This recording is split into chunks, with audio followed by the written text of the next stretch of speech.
திமுக ஆட்சியின் விலை உயர்வால் மக்கள் சிரமப்படுவதாகவும் சட்டம் ஒழுங்கு சீர்கெட்டுள்ளதாகவும் முன்னாள் அமைச்சர் MC சம்பத் கடுமையாக விமர்சனம் செய்துள்ளார்.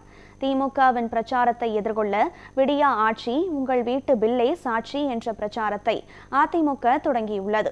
அதன்படி கடலூர் முதுநகர் பகுதியில் பகுதி செயலாளர் கந்தன் தலைமையில் நடைபெற்ற விடியா ஆட்சி உங்கள் வீட்டு பில்லே சாட்சி என்ற பிரச்சாரத்தில் முன்னாள் அமைச்சர் MC சம்பத் சிறப்பு அழைப்பாளராக கலந்து கொண்டு பிரச்சாரத்தை தொடங்கி வைத்தார்.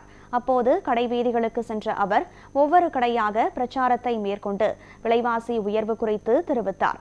தொடர்ந்து செய்தியாளர்களுக்கு பேட்டியளித்த முன்னாள் அமைச்சர் MC சம்பத் திமுக ஆட்சியின் விலை உயர்வால் மக்கள் சீரழிந்துள்ளதாகவும் தினம்தோறும் கொலை, கொள்ளை, கஞ்சா ஆகியவற்றால் சட்டம் ஒழுங்கு சீர்கெட்ட ஆட்சி நடைபெறுவதாக கடுமையாக விமர்சனம் செய்தார்.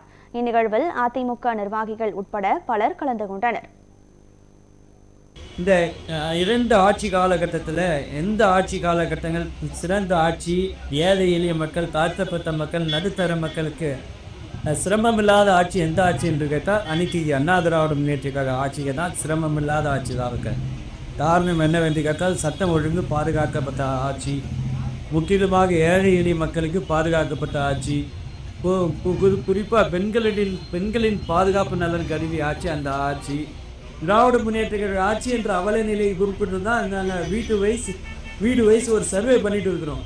அந்த சர்வேயில் பார்க்கும்போது பொதுமக்களுடைய ஒட்டுமொத்த மக்களுடைய கருத்து திராவிட முன்னேற்ற கழக ஆட்சினாலும் நாங்கள் சீரழிஞ்சு போயிட்டோம், கிட்டத்தட்ட 3 லட்சம் ரூபாய் ஆண்டிற்கு அதிகப்படியாக கட்ட வேண்டிய சூழ்நிலைக்கு தள்ளப்பட்டோம்.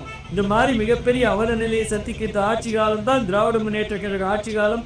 ஆட்சி மாற்றம் தேவை, முதலமைச்சராக எடப்பாடியார் வர வேண்டும் என்ற உறுதிப்பாட்டுடன் இருக்கின்ற ஒரு சூழ்நிலை தமிழக மாநிலம் காண்கின்றது என்பதை ஆணித்தரமாக குறிப்பிட கடமைப்பட்டுள்ளது.